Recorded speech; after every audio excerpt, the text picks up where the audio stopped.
वर्षभरातील हिवाळा या ऋतूमध्ये सर्व भाज्या आपल्याला खूप जास्त प्रमाणात उपलब्ध होतात आणि या हिवाळ्यामध्ये सर्व पालेभाज्या आपण खाल्ल्या पाहिजे.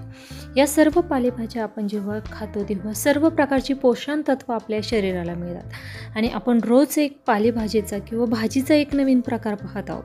त्यामध्ये आज आपण या वालाच्या शेंगा बनवत आहोत. या वालाच्या शेंगा अगदी झटपट 10 मिनिटांमध्ये बनवून कशा पद्धतीने तयार करायच्या यासाठीच्या सर्व टिप्स तुम्हाला आज या रेसिपीमध्ये मी सांगणार आहे. आज आपण या वालाच्या सुक्या शेंगा बनवून या ठिकाणी तयार केलेला आहे. तुम्ही टिफिनसाठी ही रेसिपी बनवू शकता किंवा जेवणासाठी देखील ही सर्व करू शकता. रेसिपी नेहमीप्रमाणे खूप साऱ्या टिप्स आहेत तुमच्यासोबत शेअर केलेली आहे, त्यामुळे शेवटपर्यंत पहा आणि वरीलप्रमाणे व्हिडिओला चॅनलला सबस्क्राईब नक्कीच करा. नमस्कार, मी कविताच किचनमध्ये तुम्हा सर्वांचं खूप खूप मनापासून स्वागत करते. आज आपण झटपट बनवून तयार होणाऱ्या वालाच्या सुक्या शेंगा तयार करत आहोत. लाल रंगाचा हा वाल मी घेतलेला आहे. 2 रंगाच्या वेगवेगळ्या प्रकारच्या या वालाच्या शेंगा असतात. त्यामध्ये काही शेंगा या हिरव्या रंगाच्या तर काही लाल रंगाच्या असतात. निसून घेतलेल्या आहे, त्याचबरोबर त्या पाण्यामध्ये टाकलेल्या आहे. आता पाण्यामध्ये टाकल्यानंतर थोडे जर सुकलेले शेंगा असतील तर अर्धा तास तुम्ही पाण्यामध्ये ठेवा, जेणेकरून शेंगा पटकन शिजतील. आता त्याचा जे मसाला आहे तो करण्यासाठी या ठिकाणी शेंगदाणे घेतलेले आहे, त्यानंतर हिरव्या मिरच्या घेतलेल्या आहे आणि लसूण घेतलेला आहे. मध्यम आचेवर छान असे कुरकुरीत आपल्याला हे शेंगदाणे भाजून घ्यायचे आहे. व्यवस्थित अशी शेंगदाणे भाजले की भाजी देखील चवीला छान अशी लागते. या ठिकाणी तुम्ही जर शेंगदाणे अगोदरच भाजून ठेवलेले असतील तर हिरव्या मिरच्या आणि लसूण त्यामध्ये टाकून तुम्ही त्याचं वाटण करून घेऊ शकता. आता या ठिकाणी शेंगदाणे अगोदर मी भाजलेले नव्हते, त्यामुळे मी या ठिकाणी मंद आचेवर भाजून घेत आहे. त्याचबरोबर हिरवी मिरची देखील अगदी हलकीशी त्यामध्ये भाजून घेत आहे. हे पहा, अगदी 5 मिनिटांमध्ये छान अशा कुरकुरीत आपले हे शेंगदाणे भाजून तयार झाले आहे. थंड होण्यासाठी एका डिशमध्ये आपण ते काढून घेणार आहोत. शेंगदाणे थंड होत आहे तोपर्यंत वाल्याच्या शेंगा ज्या आहेत त्या शिजण्यासाठी ठेवणार आहोत. त्यासाठी कढईमध्ये मी तेल टाकणार आहे. आता तेलाचं प्रमाण हे तुमच्या आवडीप्रमाणे कमी अधिक करू शकता. त्यानंतर थोडीशी मोहरी मी जास्त क्वांटिटीमध्ये वापरलेली आहे, साधारणतः 1.5 चमचा एवढी मोहरी टाकलेली आहे. मध्यम आचेवर मोहरी छान अशी तडतडली की त्यानंतर आपण यामध्ये जिरं टाकणार आहोत. जिरं साधारणतः 1 चमचा एवढं मी जिरं घेतलेलं आहे.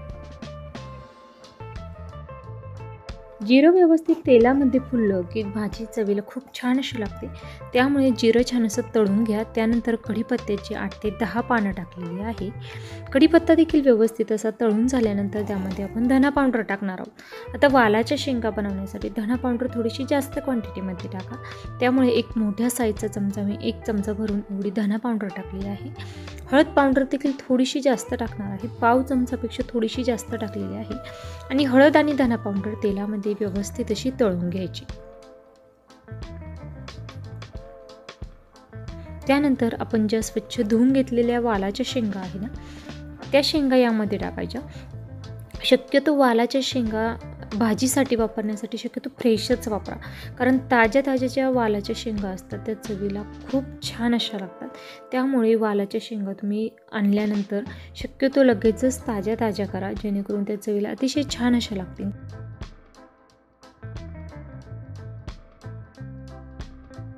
अगदी तेलामध्ये मोठ्या आचेवर आपण या शेंगा व्यवस्थित अशा परतवून घेणार आहोत. आता लहान साईजची कढई आहे, त्यामुळे मी 2 बॅचेसमध्ये या शेंगा टाकत आहे. त्यानंतर पहिल्या शेंगा व्यवस्थित अशा परतवून घेतल्या. त्यानंतर पुन्हा एकदा राहिलेल्या सर्व शेंगा मी यामध्ये टाकलेल्या आहे आणि या शेंगा देखील या सर्व मसाल्यामध्ये व्यवस्थित अशा आपल्याला मिक्स करून घ्यायच्या. या ठिकाणी ही भाजी अगदी झटपट बनवून तयार होते.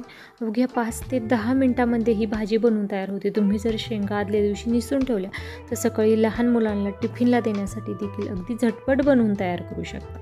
आणि त्याचबरोबर आपण सर्व प्रकारच्या पालेभाज्या खाणं खूप गरजेचं आहे, कारण प्रत्येक पालेभाजीमध्ये खूप सारे जीवनसत्व असतात, खूप सारे पोषण तत्व असतात. त्यामुळे प्रत्येक पालेभाजी ही खाणं शरीरासाठी फायदेशीरच असतं.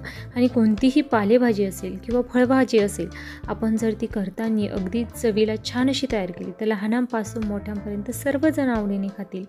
हे पहा, शेंगा आपल्या छान अशा मसाल्यामध्ये व्यवस्थित अशा मिक्स करून झाल्यानंतर त्यामध्ये एक मोठा साईजचा 1 चमचा आणि वरती पाव चमचा एवढं मीठ टाकलेलं आहे. पोहे खाण्याचा चमचा होता तो 1 चमचा आणि वरती पाव चमचा एवढं मीठ टाकलेलं आहे. मीठ देखील या शेंगामध्ये व्यवस्थित असं मिक्स करून घ्यायचं. आता या स्टेजला मीठ देखील मिक्स करत असताना गॅसचा फ्लेम हा मोठाच ठेवायचा, कारण मोठ्या आचेवर जेव्हा आपण या शेंगा व्यवस्थित अशा परतवून घेतो ना, त्यावेळेस त्या शेंगा पटकन अशा शिजल्या जातात, कारण त्यामध्ये खूप सारी वाफ तयार होते आणि या शेंगा पटकन अशा शिजतात. त्यामुळे या शेंगा परतवत असताना गॅसचा फ्लेम हा मोठाच ठेवायचा आहे. पूर्ण 5 मिनटं मी व्यवस्थित अशा या तेलामध्ये मसाल्यामध्ये सर्व शेंगा मोठ्या आचेवर व्यवस्थित अशा परतवून घेत आहे. त्यामुळे आता शिजण्यासाठी आपल्याला हे शेंगा जास्त वेळ लागणार नाही. तोपर्यंत आपले शेंगदाणे, हिरवी मिरची आणि लसूण देखील व्यवस्थित असा थंड झालेला आहे. तो मसाला देखील आपण वाटून घेणार आहोत. आता व्यवस्थित अशा तेलामध्ये आणि मीठ सर्व मसाल्यामध्ये या शेंगा मिक्स झालेल्या आहे.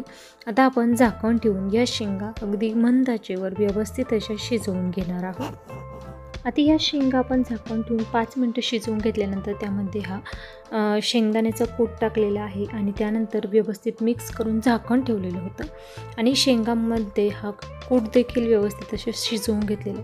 आता शेंगदाण्याचा कूट भाजीमध्ये टाकून मिक्स करताना जी व्हिडिओ क्लिप होती ना, ती माझ्याकडून मिसिंग झालेली आहे, त्याबद्दल सॉरी. आणि ती व्यवस्थितच आपण मिक्स केल्यानंतर झाकण ठेवलं होतं पुन्हा 2 ते 3 मिनटं. त्यानंतर आता झाकण काढून घेतलेलं आहे, त्यामध्ये बारीक चिरलेली कोथिंबीर टाकलेली आहे आणि व्यवस्थित असं आपण मिक्स केलेलं आहे. आणि तुम्ही पाहू शकता अगदी परफेक्ट अशा 10 ते 15 मिनटामध्ये आपल्या या वालाच्या शेंगा या ठिकाणी बनवून तयार झालेल्या आहे.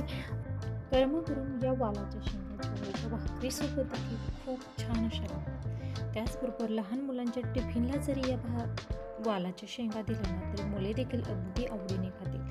त्याचबरोबर रेसिपी आवडल्यास लाईक करा, जास्तीत जास्त शेअर करा आणि त्याचबरोबर तुम्हाला या वालाच्या शेंगाची रेसिपी कशी वाटली हे मला कमेंट करून नक्कीच सांगा. त्याचबरोबर तुम्हाला या वालाच्या शेंगा तुम्ही आणखीन कोणत्या वेगळ्या पद्धतीने करत असाल तरी मला ती कमेंट करून नक्कीच सांगा. रेसिपी आवडल्यास चॅनलला सबस्क्राईब नक्कीच करा, कारण महिन्यातील फक्त रविवारचे दिवस आपण सुट्टी घेतो. सोमवारपासून शनिवारपर्यंत अविरत दररोज दुपारी 12 वाजता मी रेसिपीज यूट्यूबवर अपलोड करत असते. वेळात वेळ काढून माझी रेसिपी शेवटपर्यंत पाहिल्याबद्दल धन्यवाद. पुन्हा भेटूया उद्याच्या भागामध्ये अशाच नवीन एखाद्या छानशा रेसिपीसोबत. तोपर्यंत धन्यवाद.